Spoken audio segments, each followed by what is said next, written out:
오늘은 도끼 내려놓고 유언장부터 씁니다. 빗줄기가 산을 가르며 쏟아졌습니다. 계곡물이 흙빛으로 솟구치는 순간 파란 형체 하나가 물살에 휩쓸려 사라졌습니다. 몸이 먼저 반응했습니다. 한겨울 바다에서 잠들어 있던 영법이 등골에서 깨어났습니다. 바위가 어깨를 긁고 숨이 타들어갔지만 나는 낯선 손목을 붙잡았습니다. 그리고 절대 놓지 않았습니다. 하지만 그때는 몰랐습니다. 그 한 번의 구조가 15년 동안 땅속 깊이 묻어둔 이름을 전부 수면 위로 끌어올릴 줄은. 오늘의 사연을 시작합니다. 시작하기 전에 구독과 좋아요 눌러주세요. 항상 건강과 기쁨이 가득하시길 바랍니다. 산골 계곡물 소리가 귓가를 스치던 그날 아침, 저는 여느 때처럼 마당에서 도끼를 들어 올렸습니다. 나무 토막 위로 날이 내려앉았고 쪼개진 장작이 양옆으로 갈라지며 나뒹굴었습니다. 15년째 반복하는 아침이었습니다. 전기도 들어오지 않는 이 깊은 산골 오두막에서 저는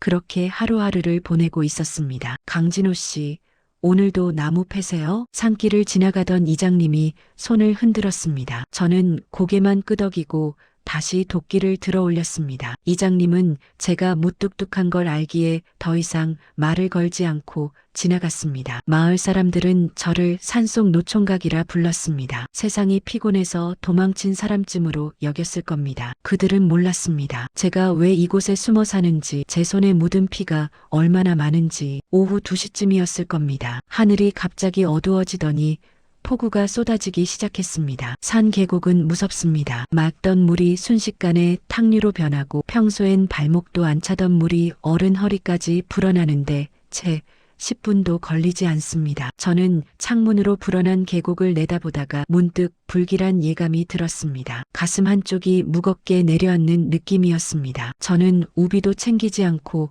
밖으로 뛰쳐나갔습니다. 하류 쪽에서 비명소리가 희미하게 들려왔습니다. 빗줄기가 얼굴을 때렸지만 저는 멈추지 않았습니다. 계곡에 도착했을 때 사람들이 강둑에 모여 아우성이었습니다. 사람이 떠내려가요. 119 불렀어요? 이 산골까지 오려면 30분은 걸려요. 탁한 물살 사이로 파란색 수영복을 입은 젊은 여자가 떠내려가고 있었습니다. 물살에 휩쓸려 바위에 부딪히며 필사적으로 손을 뻗고 있었습니다. 사람들은 그저 지켜만 봤습니다. 당연한 일이었습니다. 저 물살에 뛰어들면 구조자도 함께 죽으니까요. 하지만 제 몸이 먼저 움직였습니다. 15년 만에 깨어난 본능이었습니다. 비켜요. 저는 사람들을 밀치고 계곡으로 뛰어들었습니다. 차가운 물이 온몸을 때렸습니다. 숨이 막혔습니다. 하지만 제 몸은 기억하고 있었습니다. 동해 한겨울 바다에서 태평양 거센 파도에서 수없이 훈련했던 그 기억을. 팔이 물을 가르기 시작했습니다. 다리가 물살을 밀어냈습니다. 전투 수영, 특수요원들만 배우는 생존 영법이 제 몸속에 아직 살아있었습니다. 저는 물살을 거슬러 올라가며 여자에게 다가갔습니다. 그녀는 이미 의식을 잃어가고 있었습니다. 제 팔이 그녀의 목을 감아 고정했습니다. 물속에서도 기도를 확보하는 자세, 훈련소에서 귀에 못이 박히도록 들었던 그 자세였습니다. 놓지 마라.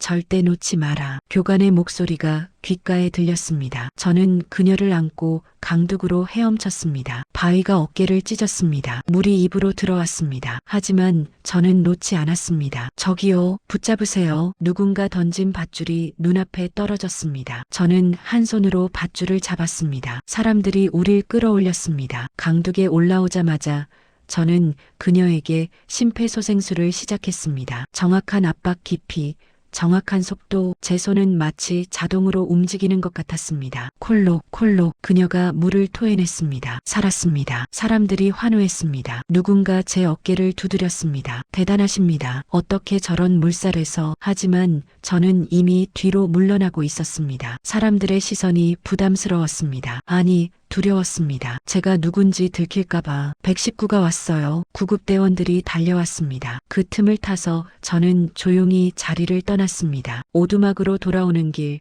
저는 젖은 몸으로 털썩 주저앉았습니다. 가슴속에서 뭔가 터져 나오려 했습니다. 이동혁, 15년 전 눈앞에서 죽어간 동료의 이름이 입에서 나왔습니다. 제가 구하지 못했던 그 사람, 제가 평생 죄책감으로 짊어지고 사는 그 이름. 미안하다, 정말 미안하다. 비가 제 얼굴을 적셨습니다. 눈물인지 빗물인지 구분이 안 됐습니다. 사흘 후였습니다. 오두막 앞에 낯선 차가 섰습니다. 검은색 세단이었는데 이 산골에서는 보기 드문 깔끔한 차였습니다. 강진호 씨 계십니까? 젊은 여자와 50대 남자가 차에서 내렸습니다. 여자는 계곡에서 제가 구했던 그 사람이었습니다. 뭐하러 왔소? 저는 무뚝뚝하게 말했습니다. 여자가 깊게 고개를 숙였습니다. 목숨을 구해주셔서 감사합니다. 저는 국가대표 수영선수 서지안입니다. 국가대표? 네. 이번 올림픽 출전을 앞두고 전지훈련 중이었어요. 폭우가 쏟아지는 줄 몰랐어요. 정말 감사합니다. 여자 옆에 남자가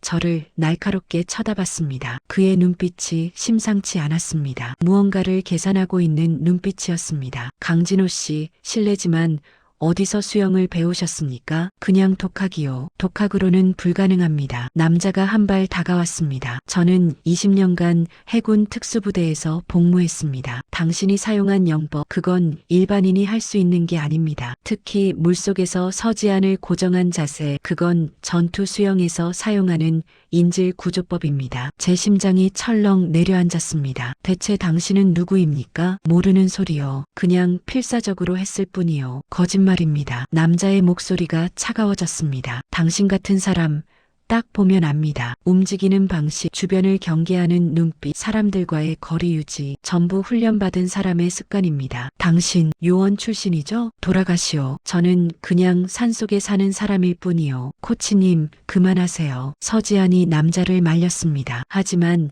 남자의 눈빛은 여전히 날카로웠습니다. 강진호 씨, 제가 조사를 좀 했습니다. 당신 15년 전까지 기록이 딱 끊기네요. 그 이전엔 아예 존재하지 않았던 것처럼 말입니다. 혹시 국정원 블랙 요원이었습니까? 제 주먹이 저절로 쥐어졌습니다. 이 남자 너무 많이 알고 있습니다. 다신 오지 마시오. 저는 아무것도 모르는 사람이요. 저는 등을 돌렸습니다. 서지안이 뒤에서 외쳤습니다. 아저씨, 정말 감사했어요. 꼭 은혜 갚으러 다시 올게요. 차가 떠나고 저는 오두막 안에서 벽에 기대 섰습니다. 온몸에서 힘이 빠져나갔습니다. 젠장, 15년 동안 숨어 살았는데 단 한 번의 선행으로 모든 게 흔들리고 있었습니다. 그날 밤 저는 벽장 깊숙이 숨겨둔 낡은 가방을 꺼냈습니다. 안에는 총, 나이프, 그리고 낡은 신분증이 들어 있었습니다. 국가정보원 특수요원 강진호. 사진 속 제 얼굴은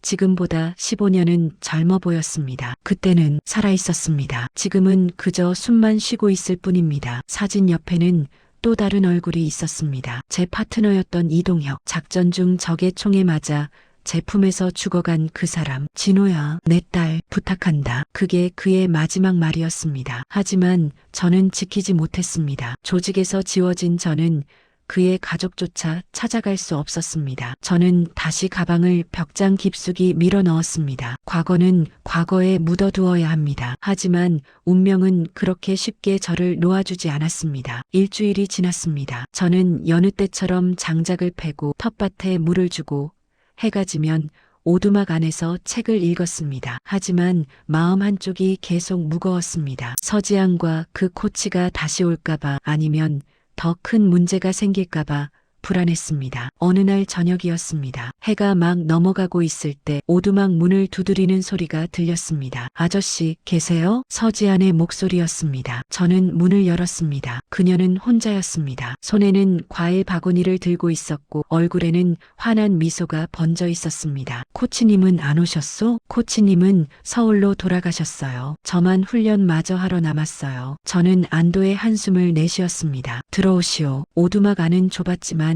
깔끔했습니다. 서지안은 주변을 둘러보며 감탄했습니다. 와, 정말 깔끔하게 사시네요. 혼자 사시는 것 같지 않아요. 오래 살다 보니 익숙해졌소. 저는 그녀에게 차를 내왔습니다. 산에서 직접 채취한 약초로 만든 차였습니다. 아저씨, 정말 궁금한 게 있어요. 서지안이 조심스럽게 물었습니다. 어떻게 그런 수영을 하실 수 있으세요? 코치님 말로는 특수부대 수준이라고 하시던데 옛날 일이요. 지금은 다 잊었소. 아저씨 손을 봤어요. 총 든 사람 손이잖아요. 제 손이 저도 모르게 떨렸습니다. 그만 물어보시오. 알아봤자 좋을 게 없소. 서지아는 더 이상 묻지 않았습니다. 하지만 그녀의 눈빛에는 여전히 궁금증이 남아 있었습니다. 아저씨, 저 내일부터 다시 훈련 들어가요. 올림픽까지 2달밖에 안 남았거든요. 그래요. 열심히 하시오. 혹시 가끔 찾아뵐 수 있을까요? 이 산골에서 아는 사람이 아무도 없어서 저는 잠시 망설였습니다. 사람을 가까이 하면 안 됩니다. 특히 제 과거를 의심하는 사람은 더더욱. 하지만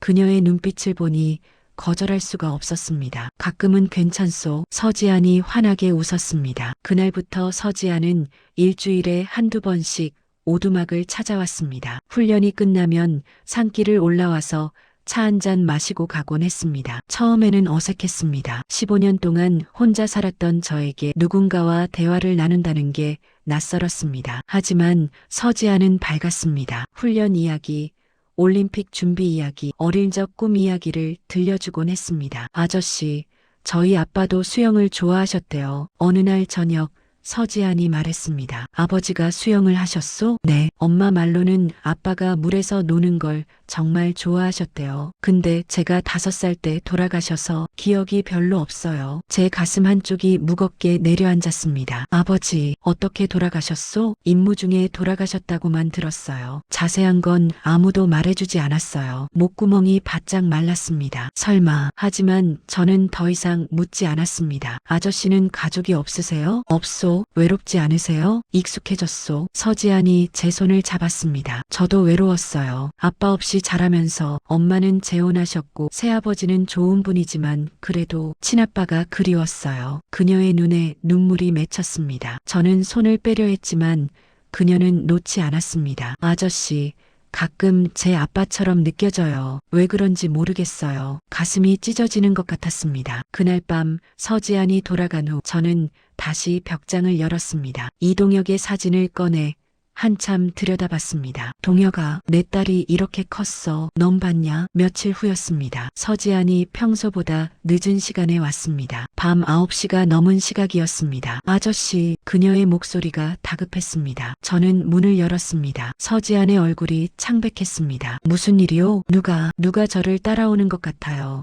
훈련 끝나고 숙소로 돌아가는데 검은 차가 계속 뒤따라오더라고요. 무서워서 여기로 왔어요. 저는 밖을 살폈습니다. 어둠 속에서 아무것도 보이지 않았습니다. 하지만 제 본능이 뭔가 잘못됐다고 경고하고 있었습니다. 안으로 들어오시오. 저는 불을 껐습니다. 창문 틈으로 밖을 주시했습니다. 1시간쯤 지났을까? 멀리서 차 소리가 들렸습니다. 헤드라이트 불빛 없이 조용히 다가오는 차였습니다. 프로들이다. 저는 서지안을 보았습니다. 지안 씨, 왜 당신을 따라오는 거요? 모르겠어요. 정말 모르겠어요. 그녀의 목소리가 떨렸습니다. 차가 오두막 앞에 섰습니다. 차에서 2명의 남자가 내렸습니다. 정장 차림이었지만 걷는 자세가 일반인이 아니었습니다. 한 남자가 오두막 문을 두드렸습니다. 서지안 씨, 계십니까? 국정원입니다. 잠깐 나와주시겠습니까? 국정원. 제 등골이 서늘해졌습니다. 15년 만에 그들이 다시 나타난 겁니다. 아저씨, 서지안이 제 팔을 붙잡았습니다. 왜 국정원이 저를? 조용히 하시오. 저는 낮게 말했습니다. 문 밖의 남자가 다시 말했습니다. 서지안 씨,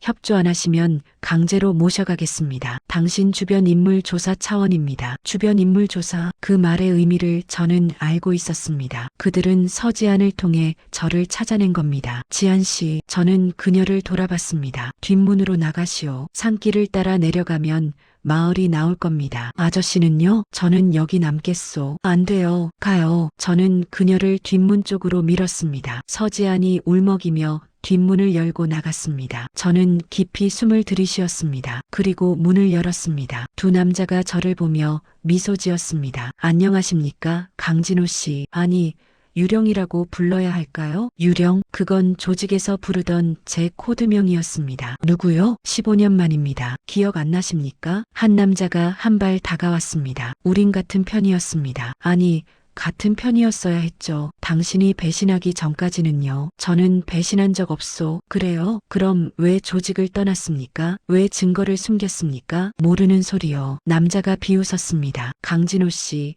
우린 당신을 15년 동안 찾았습니다. 그런데 이렇게 쉽게 발견될 줄은 몰랐네요. 수영 국가대표를 구하다니 참 영웅적이십니다. 제 주먹이 저절로 쥐어졌습니다. 서지아는 아무 상관없는 사람이요. 상관없죠. 우린 당신만 필요합니다. 남자가 주머니에서 뭔가를 꺼냈습니다. 총이었습니다. 조용히 따라오시죠. 안 그러면 그 순간 뒤에서 비명소리가 들렸습니다. 아, 서지안이었습니다. 뒷문에서 기다리던 다른 놈들이 그녀를 붙잡은 겁니다.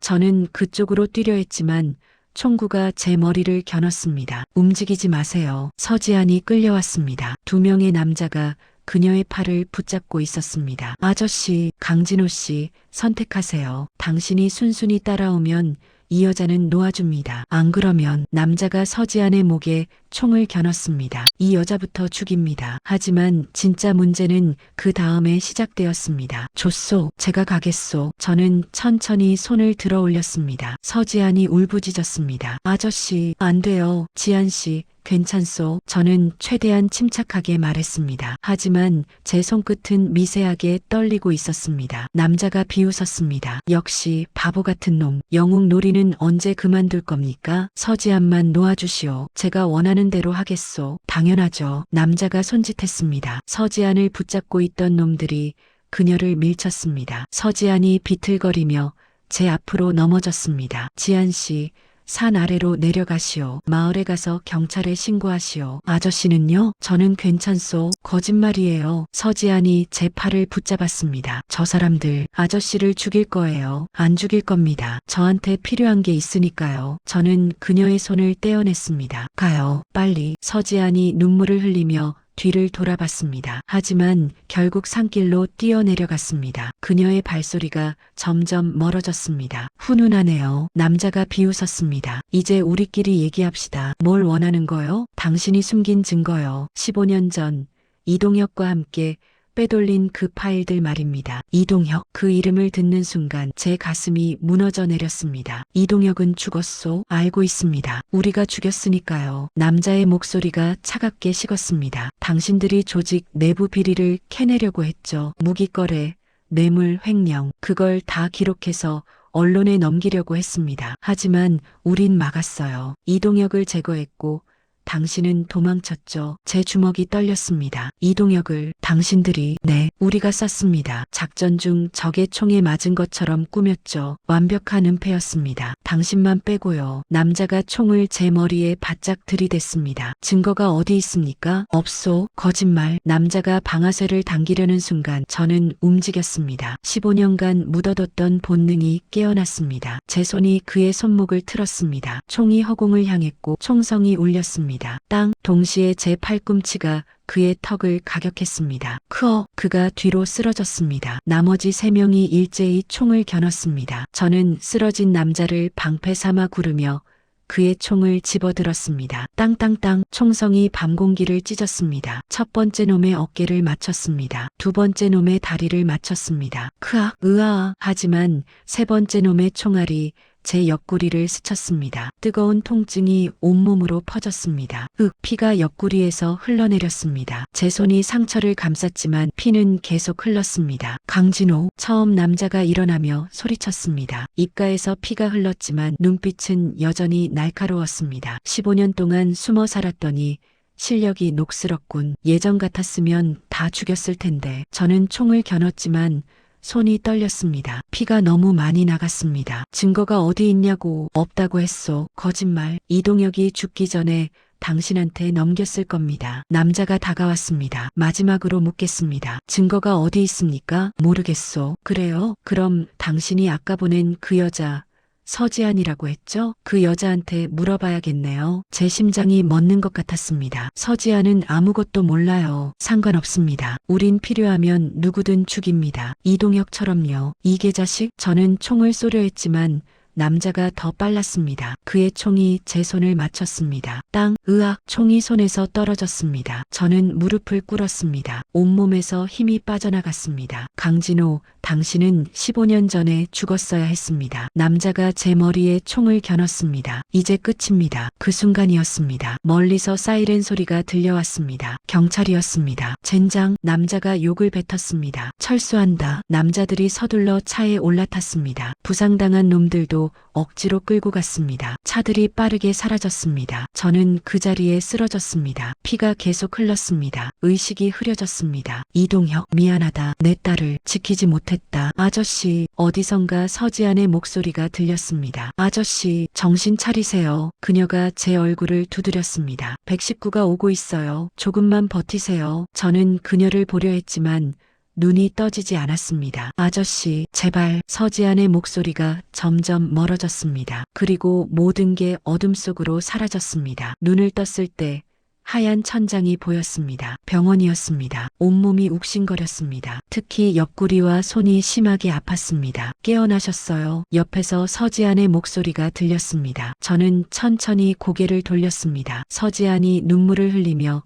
제 손을 잡고 있었습니다. 아저씨, 정말 다행이에요. 의사 선생님이 조금만 늦었으면 큰일 날 뻔했다고. 여긴 병원이에요. 수술 잘 끝났대요. 총알이 장기는 안 건드렸대요. 저는 천천히 몸을 일으키려 했습니다. 하지만 통증이 밀려왔습니다. 움직이시면 안 돼요. 서지안이 저를 말렸습니다. 지안 씨, 경찰에는 아무 말도 안 했어요. 그냥 산적들한테 습격당했다고만 했어요. 잘했소. 저는 안도의 한숨을 내쉬었습니다. 저 사람들은 경찰이 추적 중이래요. 근데 아저씨, 서지안이 조심스럽게 말했습니다. 아저씨 집에서 이거 가져왔어요. 그녀가 가방을 하나 꺼냈습니다. 제가 벽장에 숨겨뒀던 그 가방이었습니다. 안에 뭐가 들었는지는 안 봤어요. 근데 서지안이 낡은 사진 한 장을 꺼냈습니다. 저와 이동혁이 함께 찍은 사진이었습니다. 이분, 우리 아빠예요. 제 심장이 멎는 것 같았습니다. 뭐, 서이동혁, 우리 아빠예요. 서지안의 눈에 눈물이 고였습니다. 아빠가 돌아가시고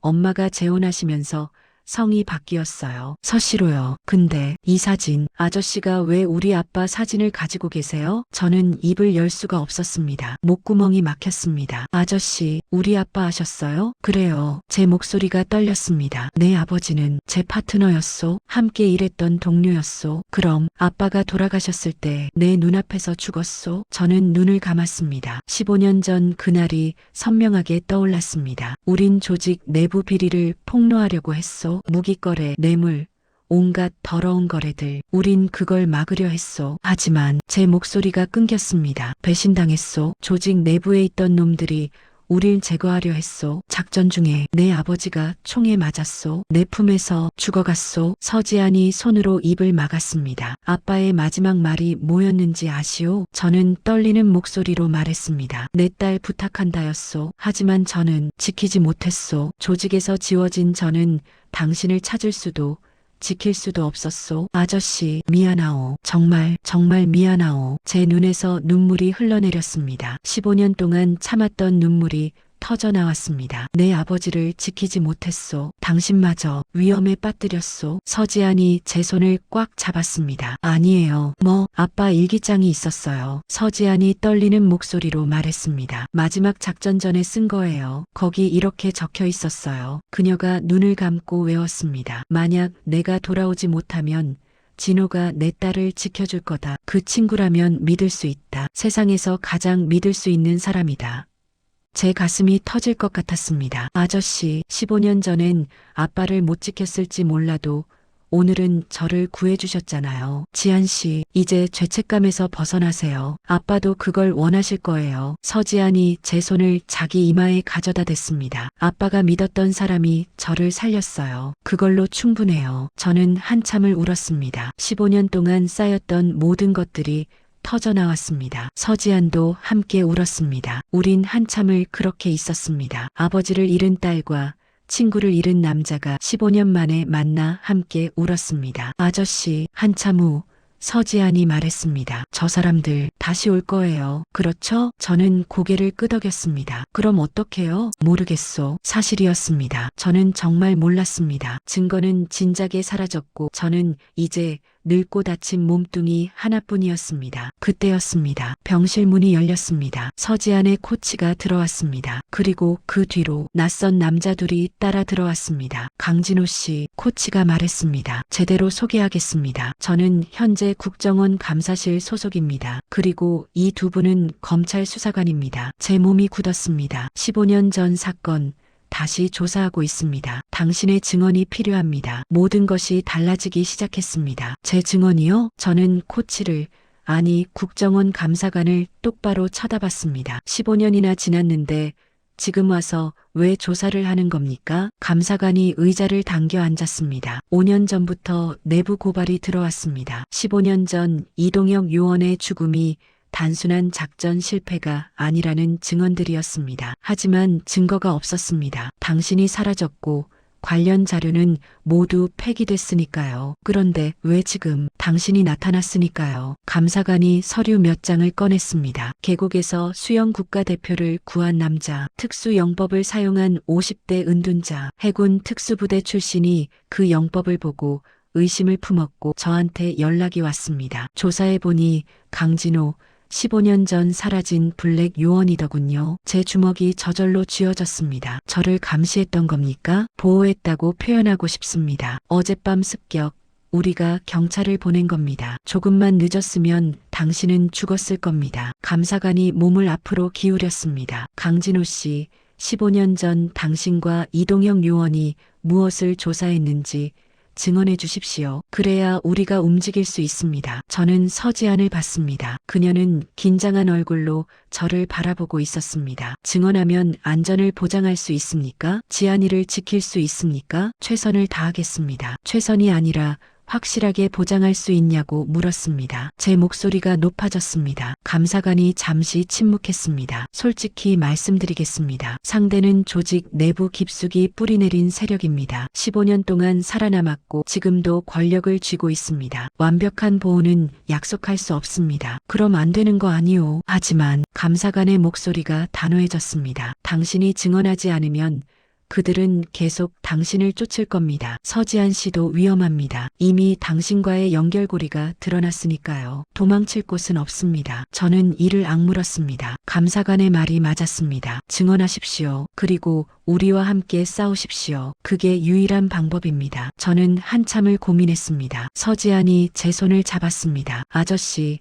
전 괜찮아요. 아저씨가 옳다고 생각하는 대로 하세요. 그녀의 눈빛이 단단했습니다. 이동혁을 닮은 그 눈빛. 알겠습니다. 저는 천천히 입을 열었습니다. 15년 전 저와 이동혁은 조직 내부의 불법 무기 거래를 추적하고 있었습니다. 감사관이 녹음기를 켰습니다. 계속하십시오. 당시 국정원 내부 일부 세력이 북한과 비밀 거래를 하고 있었습니다. 표면적으로는 정보 교환이었지만 실제로는 무기와 기술을 빼돌리고 있었습니다. 그 대가로 거액의 뇌물을 받았고요. 증거가 있습니까? 있었습니다. 저는 눈을 감았습니다. 이동혁이 모든 거래 기록을 USB에 담았습니다. 계좌 추적, 거래 내역, 관련자 명단까지 전부요. 우린 그걸 언론에 넘기려고 했습니다. 그런데 배신당했습니다. 마지막 작전.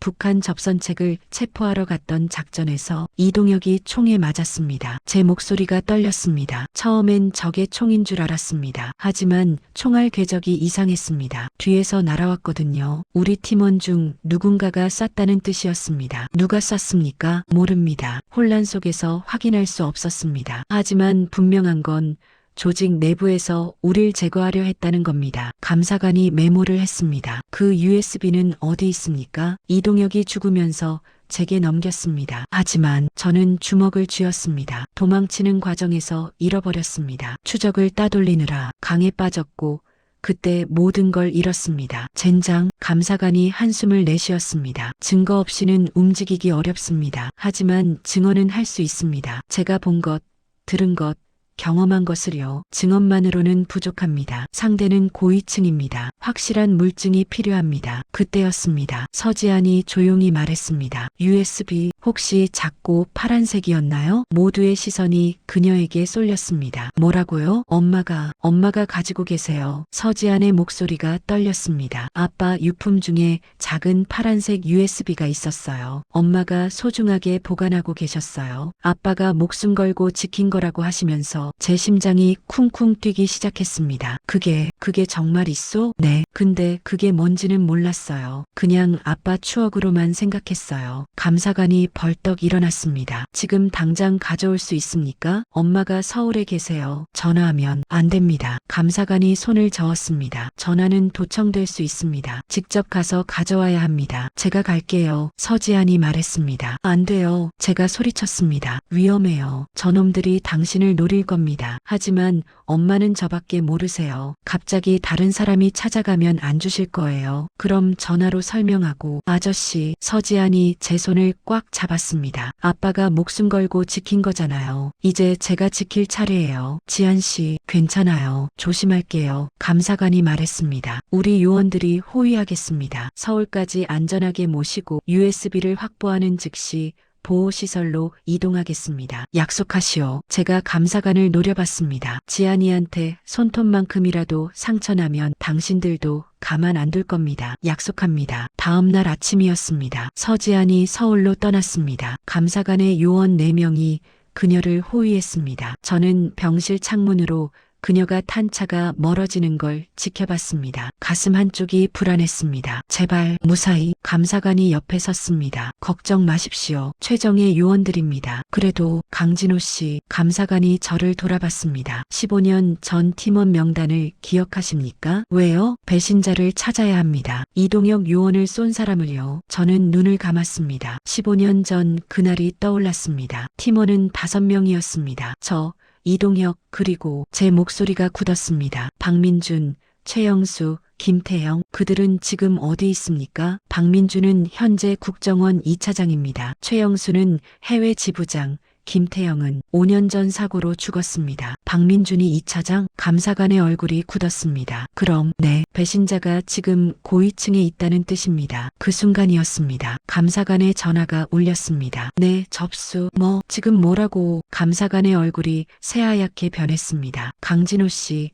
큰일 났습니다. 무슨? 서지안 씨를 태운 차가 습격당했습니다. 고속도로에서 총격전이 벌어졌고 제 세상이 무너져 내렸습니다. 지안이가 어떻게 됐습니까? 실종됐습니다. 호위 요원 둘은 죽고 둘은 중상입니다. 서지안 씨는 납치된 것으로 보입니다. 안 돼. 저는 침대에서 일어나려 했습니다. 상처가 찢어지며 피가 흘렀지만 신경 쓰지 않았습니다. 강진호 씨, 진정하십시오. 진정하라고요? 제가 지키겠다고 한 아이가 납치됐는데 저는 감사관의 멱살을 잡았습니다. 당신이 안전하다고 했잖소. 약속했잖소. 죄송합니다. 하지만 우린 최선은 무슨? 결과가 이 모양인데. 저는 그를 밀쳤습니다. 그리고 비틀거리며 옷을 찾기 시작했습니다. 뭐 하시는 겁니까? 찾으러 가야죠. 지안이를 찾으러요. 당신 상태로는 불가능합니다. 상관없소. 저는 옷을 입기 시작했습니다. 상처에서 피가 흘렀지만 개의치 않았습니다. 강진호 씨,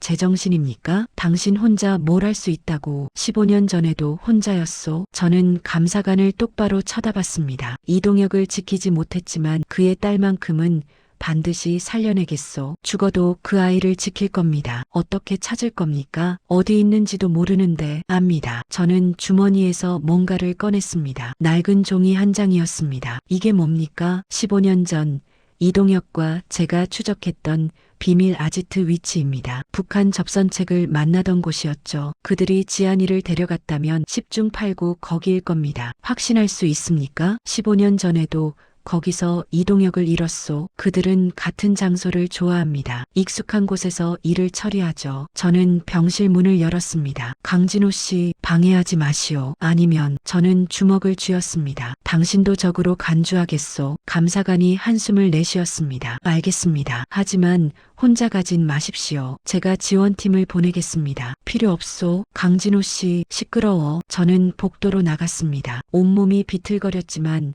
멈추지 않았습니다. 지안아, 조금만 버텨라. 아저씨가 반드시 구하러 간다. 이동혁, 이번엔 절대 놓치지 않겠다. 병원을 빠져나가는 길, 저는 15년 만에 다시 유령이 되었습니다. 죽음도 두렵지 않은 오직 한 사람을 구하기 위해 움직이는 유령. 밤이 깊어가고 있었습니다. 그리고 마지막 전쟁이 시작되려 하고 있었습니다. 폐공장이었습니다. 15년 전 그날 이동혁이 죽었던 바로 그곳이었습니다. 저는 어둠 속에서 건물을 바라봤습니다. 낡은 철골 구조물, 깨진 유리창, 녹슨 철문, 모든 게 15년 전 그대로였습니다. 제 손이 총을 움켜쥐었습니다. 병원을 나오면서 감사관에게서 억지로 받아낸 권총이었습니다. 상처에서 피가 계속 흘렀지만 신경 쓰지 않았습니다. 지금은 그럴 때가 아니었습니다. 저는 건물 뒤편으로 돌아갔습니다. 15년 전 제가 도망쳤던 그 통로가 아직 있었습니다. 녹슨 철문을 조심스럽게 열었습니다. 삐걱, 문이 작은 소리를 냈지만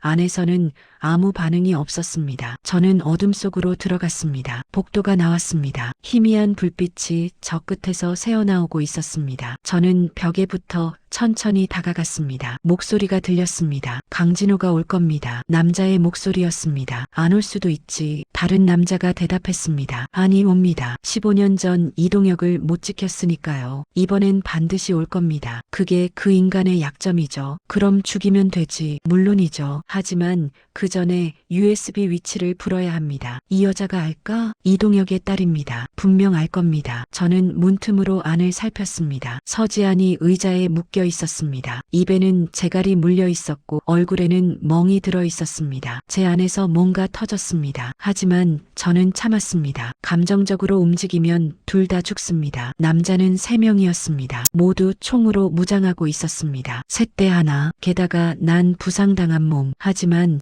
선택의 여지가 없었습니다. 저는 깊이 숨을 들이쉬었습니다. 그리고 문을 박차고 들어갔습니다. 땅땅땅 총성이 울렸습니다. 첫 번째 남자의 다리를 맞췄습니다. 두 번째 남자의 팔을 맞췄습니다. 크악, 으악. 세 번째 남자가 서지안 뒤로 숨었습니다. 움직이지 마. 움직이면 이 여자 죽는다. 그가 서지안의 머리에 총을 겨눴습니다. 저는 총을 내렸습니다. 나요. 총 버려. 저는 총을 바닥에 던졌습니다. 남자가 비웃었습니다. 역시 오셨군요. 강진호 씨. 아니, 유령. 그 목소리. 저는 그 목소리를 알고 있었습니다. 박민준. 남자가 얼굴을 드러냈습니다. 15년 전 함께 작전을 뛰었던 동료.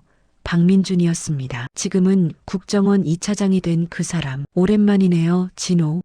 내가 이동혁을 쐈어? 맞아요. 박민준이 태연하게 대답했습니다. 15년 전 그날 내가 이동혁 등에 총을 쐈죠. 당신도 죽이려 했는데 운 좋게 도망쳤더군요. 왜 그랬어? 우린 동료였잖아. 동료? 박민준이 비웃었습니다. 동료라는 게 뭔데요? 같이 밥 먹고 같이 작전 뛰면 동료인가요? 웃기지 마세요. 이 바닥에 동료 같은 건 없어요. 오직 이익만 있을 뿐이죠. 이익이라고? 그게 이유야? 당연하죠. 박민준이 담배에 불을 붙였습니다. 무기 거래로 얼마나 큰 돈이 움직이는지 알아요? 수백억.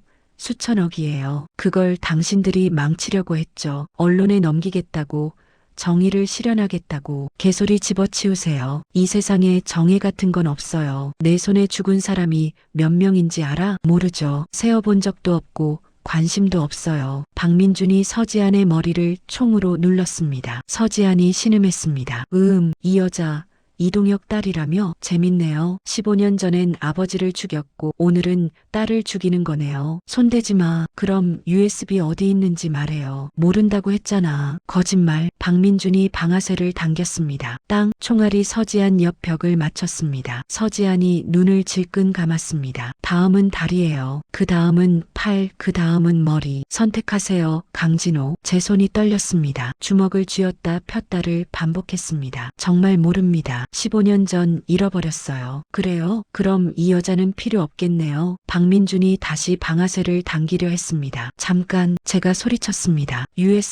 USB는 이동혁이 죽기 전에 어딘가에 숨겼어요. 그 위치를 아는 사람은 그의 가족뿐이에요. 가족? 이 여자 말고 누가 있죠? 부인이 있어요. 이동혁 부인. 박민준이 생각에 잠겼습니다. 그럼 이 여자를 이용하면 되겠네요. 엄마한테 전화해서 USB 가져오라고 하면 될 테니까. 그렇게 하면 USB를 줄게요. 대신 지한이는 놔주세요. 당연하죠. 난 USB만 있으면 돼요. 거짓말이었습니다. 박민준의 눈빛을 보니 알 수 있었습니다. 그는 USB를 받는 즉시 우리 둘 다 죽일 작정이었습니다. 하지만 시간을 벌어야 했습니다. 감사관이 지원팀을 보낸다고 했습니다. 조금만 버티면. 그때였습니다. 밖에서 폭발음이 들렸습니다. 쾅! 건물이 흔들렸습니다. 뭐야? 박민준이 놀라 창문으로 달려갔습니다. 밖에는 경찰 차량들이 건물을 포위하고 있었습니다. 젠장, 어떻게 알았어? 포위됐어요. 차장님, 부상당한 부하가 소리쳤습니다. 박민준의 얼굴이 일그러졌습니다. 강진호, 내가 신호를 보낸 거야? 아니요. 저는 정말 몰랐습니다. 하지만 누군가 감사관이 보낸 게 분명했습니다. 다 죽여버려. 박민준이 소리쳤습니다. 우선 이 여자부터. 그가 서지안에게 총을 겨눴습니다. 저는 몸을 날렸습니다. 상처가 찢어지며 고통이 밀려왔지만 멈추지 않았습니다. 땅, 총성이 울렸습니다. 총알이 제 어깨를 관통했습니다. 하지만 저는 서지안을 감쌌습니다. 아저씨, 서지안의 목소리가 들렸습니다. 괜찮아, 괜찮아. 저는 그녀를 묶은 밧줄을 풀었습니다. 지안아, 뒤로 가. 안 돼요. 아저씨가 다쳤어요. 괜찮다니까. 저는 그녀를 밀쳤습니다. 박민준이 다시 총을 겨눴습니다. 감동적이네요. 하지만 여기서 끝이에요. 땅땅땅 총성이 연속으로 울렸습니다. 하지만 총알은 박민준을 맞췄습니다. 박민준이 비틀거렸습니다. 뒤에서 감사관이 총을 겨누고 서 있었습니다. 국정원 감사실이다. 총 내려놔. 특수부대원들이 건물 안으로 쏟아져 들어왔습니다. 박민준이 바닥에 쓰러졌습니다. 젠장, 젠장. 그가 신음했습니다. 저는 비틀거리며 그에게 다가갔습니다. 박민준, 뭐야, 왜 그랬어? 우린 친구였잖아. 박민준이 피를 토하며 웃었습니다. 친구, 웃기네. 이 바닥에 친구는 없어. 다 이익일 뿐이야. 이동혁은 널 친구라고 생각했어. 마지막 순간까지. 닥쳐. 그 사람이 죽으면서 뭐라고 했는지 알아? 진호야, 민준이는 구했냐고 물었어. 널 걱정했어. 배신자인 내가. 박민준의 얼굴이 일그러졌습니다. 닥치라고. 넌 친구를 죽였어. 평생 그 죗값을 안고 살아. 박민준이 더 이상 대꾸하지 않았습니다. 눈을 감았습니다. 의료진이 달려왔습니다. 아직 살아있습니다. 빨리. 그들이 박민준을 들것에 실었습니다. 저는 그 자리에 주저앉았습니다. 온몸에서 힘이 빠졌습니다. 아저씨, 서지안이 달려와 저를 부축했습니다. 괜찮아요? 피가 너무 많이. 괜찮아. 이 정도는. 하지만 제 목소리는 힘이 없었습니다. 의료진이 저에게도 달려왔습니다. 환자 상태 위중합니다. 즉시 이송. 저는 서지안을 봤습니다. 지안아. 네, 아저씨. 미안해. 늦어서. 무슨 말씀이세요? 아저씨가 절 구했잖아요. 네, 아버지. 지키지 못해서. 아저씨. 서지안이 제 손을 꽉 잡았습니다. 눈물이 그녀의 뺨을 타고 흘렀습니다. 충분히 지켰어요. 15년 전엔 아빠를, 오늘은 저를. 아저씨는 영웅이에요. 영웅은 무슨, 제 영웅이에요. 저는 더 이상 말할 수 없었습니다. 눈물이 나왔습니다. 15년 동안 참았던 눈물이 터져 나왔습니다. 이동혁, 봤냐? 내 딸 정말 훌륭하게 컸어. 의식이 흐려졌습니다. 하지만 이번에는 평화로웠습니다. 제가 해야 할 일을 다 했으니까요. 6개월 후였습니다. 저는 오두막 앞 평상에 앉아 있었습니다. 어깨와 옆구리에는 아직 붕대가 감겨 있었지만 많이 나아진 상태였습니다. 가을이었습니다. 단풍이 산을 붉게 물들이고 시원한 바람이 불었습니다. 계곡물 소리가 평화롭게 들렸습니다. 아저씨, 익숙한 목소리가 들렸습니다. 저는 고개를 돌렸습니다. 서지안이 산길을 올라오고 있었습니다. 목에는 금메달이 걸려 있었습니다. 왔구나. 네, 보여드리려고 왔어요. 서지안이 환하게 웃으며 금메달을 보여줬습니다. 축하한다. 정말 잘했어. 감사해요, 아저씨. 아저씨 덕분이에요. 내가 뭘 했다고. 많이 하셨어요. 서지안이 제 옆에 앉았습니다. 아저씨 없었으면 전 지금 여기 없었을 거예요. 저는 아무 말 하지 않았습니다. 그저 그녀의 금메달을 바라봤습니다. 아버지도 봤을 거야. 하늘에서 그랬으면 좋겠어요. 서지안이 하늘을 올려다봤습니다. 아빠 봤죠? 제가 금메달 땄어요. 아빠가 못 이룬 꿈을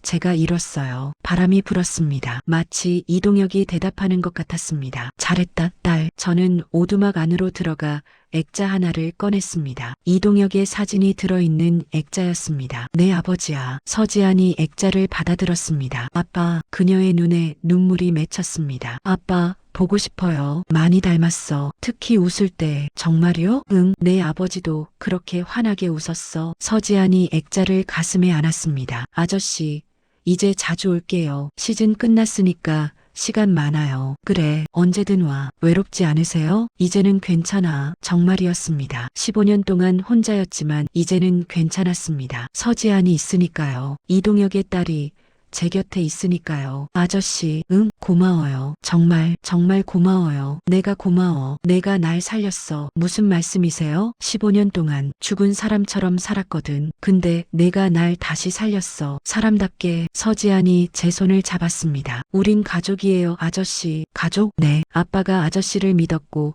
아저씨가 저를 지켰으니까 우린 가족이에요. 제 눈에서 눈물이 흘렀습니다. 하지만 이번에는 슬픈 눈물이 아니었습니다. 그래, 가족이구나. 해가 지기 시작했습니다. 붉은 노을이 하늘을 물들였습니다. 저는 서지안과 나란히 앉아 노을을 바라봤습니다. 아저씨, 저녁 먹고 가도 돼요? 그래, 뭐 먹고 싶어? 아저씨가 해주시는 거 다 좋아요. 저는 일어나 부엌으로 갔습니다. 서지안이 따라왔습니다. 제가 도와드릴게요. 너 요리할 줄 알아? 아니요. 근데 배우고 싶어요. 아저씨한테. 저는 웃었습니다. 15년 만에 처음으로 진심으로 웃었습니다. 그래, 가르쳐 줄게. 우리는 함께 저녁을 준비했습니다. 서지안이 서툴게 야채를 썰었고 저는 옆에서 지켜봤습니다. 아저씨, 이렇게 하는 거 맞아요? 응, 잘하고 있어. 다행이다. 오래간만에 오두막에 웃음소리가 울렸습니다. 15년 만에 처음으로 이곳이 집처럼 느껴졌습니다. 저녁을 먹고 서지안은 늦은 시간까지 머물렀습니다. 올림픽 이야기, 훈련 이야기, 앞으로의 계획을 들려줬습니다. 저는 그저 듣기만 했습니다. 하지만 그것만으로도 행복했습니다. 아저씨, 전 이제 가볼게요. 조심해서 가. 네, 다음 주에 또 올게요. 그래. 서지안이 문을 나서려다 멈춰 섰습니다. 아저씨, 응, 사랑해요. 제 가슴이 뭉클했습니다. 나도. 서지안이 환하게 웃으며 손을 흔들었습니다. 그리고 산길을 내려갔습니다. 저는 그녀가 사라질 때까지 지켜봤습니다. 그리고 오두막으로 돌아왔습니다. 벽에 걸린 이동혁의 사진을 바라봤습니다. 동혁아, 저는 조용히 말했습니다. 내 딸 잘 키웠더라. 정말 훌륭하게. 사진 속 이동혁이 웃고 있었습니다. 15년 전 그날처럼. 이제 편히 쉬어. 내 딸은 내가 지킬게. 끝까지. 바람이 불었습니다. 창문으로 달빛이 들어왔습니다. 저는 평상에 누워 하늘을 바라봤습니다. 별이 총총했습니다. 이동혁, 저기 있냐? 마치 대답하는 것 같았습니다. 그래, 여기 있다. 그리고 고맙다, 친구야. 저는 눈을 감았습니다. 15년 만에 처음으로 평화로운 잠이 찾아왔습니다. 악몽도 죄책감도 없는 그저 고요한 잠. 다음 날 아침 저는 여느 때처럼 일어났습니다. 마당에서 장작을 팼습니다. 텃밭에 물을 주었습니다. 하지만 이제는 달랐습니다. 혼자가 아니었습니다. 서지안이 있었고 이동혁의 기억이 있었고 앞으로 살아갈 이유가 있었습니다. 저는 계곡을 내려다봤습니다. 6개월 전 서지안을 구했던 그곳, 모든 게 시작된 그곳. 고맙다. 저는 조용히 말했습니다. 누구에게 하는 말인지 모르겠지만 그냥 말하고 싶었습니다. 두 번째 기회를 줘서 고맙다. 계곡물이 반짝였습니다. 햇살이 물결을 타고 춤췄습니다. 그리고 저는 다시 오두막으로 돌아갔습니다. 새로운 하루를 시작하기 위해. 이제는 혼자가 아닌 가족이 있는 사람으로. 들어주셔서 감사합니다. 재미있게 들으셨다면 댓글 하나만 남겨주세요. 늘 건강하시고 행복하세요. 구독과 좋아요, 알림 설정으로 다음 이야기도 함께 해주세요.